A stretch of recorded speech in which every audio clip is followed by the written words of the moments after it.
Hello friends, welcome to Rajeev's vlogs. ഇന്ന് കുറച്ച് നാൾക്ക് ശേഷം വീണ്ടും ഞാനൊന്ന് നടക്കാനായിട്ട് ഇറങ്ങി. ഇന്ന് നമ്മുടെ കയ്യിൽ മാക്രോ ലെൻസ് ഞാൻ എടുത്തിട്ടില്ല. 85mm ലെൻസാണ്. അതുപോലെ തന്നെ 80D ക്യാമറയാണ് എടുത്തിരിക്കുന്നത്. നമ്മൾ സാധാരണ കുറച്ച് നാളായിട്ട് 5D Mark IV ആണ് യൂസ് ചെയ്യുന്നത്. ഇന്ന് 80D ആണ്. നമുക്ക് എന്തായാലും ഈ രണ്ടും ഒരു കോമ്പിനേഷനിൽ എന്ത് ചെയ്യാൻ സാധിക്കും. മാക്രോ നമുക്ക് എടുക്കാൻ പറ്റത്തില്ല. അപ്പോൾ എന്തെടുക്കാൻ സാധിക്കുമെന്ന് നോക്കി നമുക്ക് ആ രീതിയിൽ കുറച്ച് ഫോട്ടോസ് എടുക്കാം. ഓക്കെ, ഇനി നമുക്ക് ക്യാമറയുടെ മുകളിലുള്ള ഗോപ്രോ വെച്ചുള്ള ഷോട്ടായിരിക്കും. നമുക്ക് ആ രീതിയിൽ ചെയ്യാം. ഹലോ ഫ്രണ്ട്സ്, ഇപ്പം നമ്മളിവിടെ നോക്കിയാൽ കുറച്ച് ഫ്ലവേഴ്സ്, 2 ടൈപ്പ് ഫ്ലവേഴ്സ് കിടപ്പുണ്ട്. വൈറ്റും റെഡ് കളറിലുള്ള 2 ടൈപ്പ് ഫ്ലവേഴ്സ് കിടപ്പുണ്ട്. അപ്പം ഇതിനെ ഇൻക്ലൂഡ് ചെയ്തുകൊണ്ട് രണ്ടും ഇൻക്ലൂഡ് ചെയ്തുകൊണ്ട് ഒരു ഷോട്ട് എടുക്കാമെന്ന് വിചാരിക്കുന്നു. നല്ല രീതിയിലൊരു ഷോട്ട് കിട്ടുന്ന എവിടെയാണെന്ന് നമുക്കൊന്ന് നോക്കാം.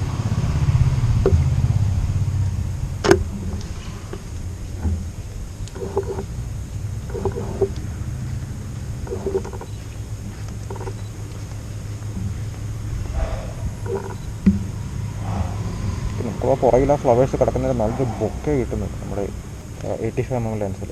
നമുക്ക് ഇച്ചിരി കൂടെ ബൊക്കെ ആക്കാനായിട്ട് ഞാൻ 2.8 ഓപ്പണിലേക്ക് പോകുന്നു. ഞാനിപ്പോൾ ഇവിടെ 2 ഫ്ലവേഴ്സ് ഇങ്ങനെ അടുത്തടുത്ത് കിടക്കുന്ന ഒരു സംഭവം ഞാൻ കണ്ടത്. അത് നമ്മുടെ സബ്ജക്റ്റ് ആയിട്ട് വെക്കാമെന്ന് വിചാരിക്കുന്നു.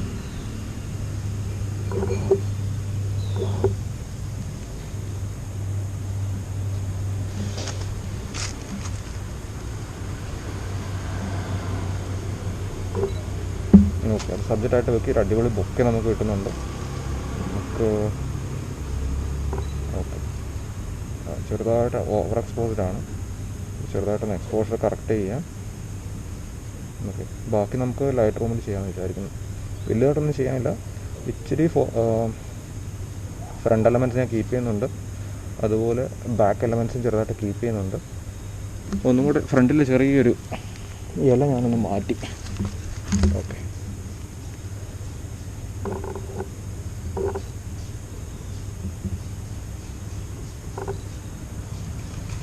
ഓക്കെ, ഞാനിപ്പോൾ ഷോട്ട് എടുക്കുകയാണ്. 1/60th സെക്കൻഡ് f2 ആണ്. ISO 100.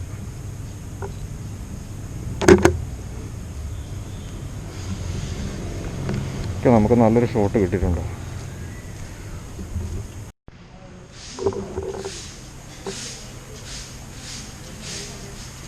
ഇവിടെ ഈ ട്രീയിൽ ഞാൻ ഇതുവരെ കാണാത്ത രീതിയിലുള്ളൊരു ഫ്ലവർ ഉണ്ട്. ഞാൻ ജസ്റ്റ് അതിൻ്റെ ഒരു ഫോട്ടോ എടുക്കാം. ഇച്ചിരി ഓവർ എക്സ്പോസ്ഡ് ആയിട്ടാണ് സംഭവം വരുന്നത്.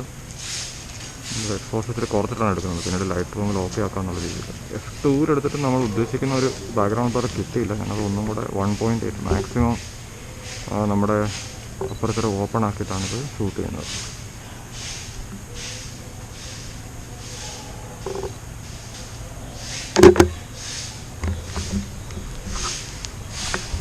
ഓക്കെ, അപ്പോൾ നമ്മുടെ സെറ്റിങ്സ് 1/60th സെക്കൻഡ് 1.6 1.8 ആണ്.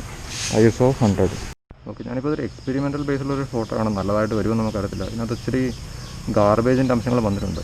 ഞാനിപ്പോൾ എടുക്കാൻ ഉദ്ദേശിക്കുന്നു. ഇവിടെ ആ ഒരു നമ്മുടെ ആ അയൺ ഗ്രില്ലിൽ ഒരു ചെടി നിൽപ്പുണ്ട്. ആ ചെടിയിലേക്ക് ആ പർട്ടിക്കുലർ സ്പോട്ടിൽ മാത്രം നന്നായിട്ട് വെട്ടം വീഴുന്നുണ്ട്.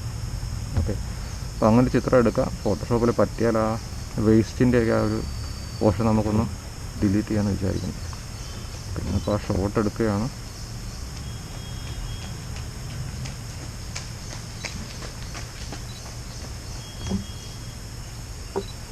കുറച്ചും കൂടെ അണ്ടർ എക്സ്പോസ്ഡ് ആക്കി എടുക്കാമെന്ന് വിചാരിക്കുന്നു. ഈ ഷോട്ടിന് പറ്റിയ ഒരു അണ്ടർ എക്സ്പോസ്ഡ് ഷോട്ടാണ്. ഓക്കെ, അപ്പോൾ 400 shutter speed 1/400 1/8 second aperture ISO 100.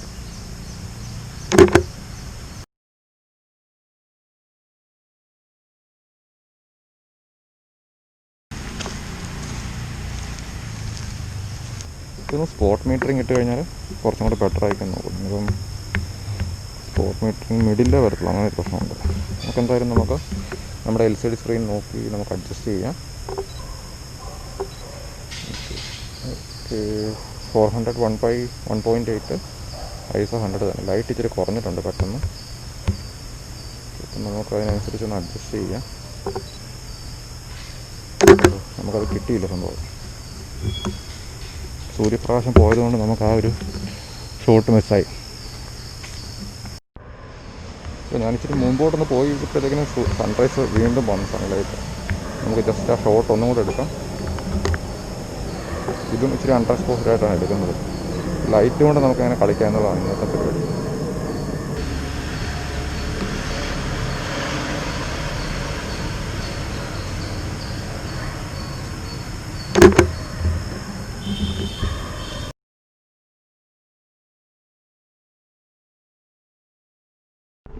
Hello friends, നമ്മുടെ ഇന്നത്തെ ഷൂട്ട് ആക്ച്വലി കഴിഞ്ഞു. 4 ഫോട്ടോ എടുത്തുള്ളൂ. പക്ഷേ നമ്മൾ ലൈറ്റ് നോക്കിയൊക്കെ എടുത്തുകൊണ്ട് ഹാപ്പിയാണ് എടുത്ത ഫോട്ടോസിൽ. അപ്പോൾ ഒരു ഫോട്ടോയിൽ നമ്മൾ ലൈറ്റ് ഇല്ലെങ്കിൽ, അല്ലെങ്കിൽ കറക്റ്റായിട്ട് ലൈറ്റ് ഇല്ലെങ്കിലും നമുക്ക് നല്ല ലൈറ്റിങ് കിട്ടിയാലും ഉള്ളൊരു വ്യത്യാസം നിങ്ങൾക്ക് ലാസ്റ്റ് ഫോട്ടോയിൽ നിങ്ങൾക്ക് മനസ്സിലാവും. അപ്പോൾ ഈ വീഡിയോ നിങ്ങൾക്ക് ഹെൽപ്ഫുള്ളായെന്ന് വിചാരിക്കുന്നു. അടുത്ത വീഡിയോയിൽ കാണാം. സബ്സ്ക്രൈബ് ചെയ്യാത്തവരാണെങ്കിൽ സബ്സ്ക്രൈബ് ചെയ്യുക.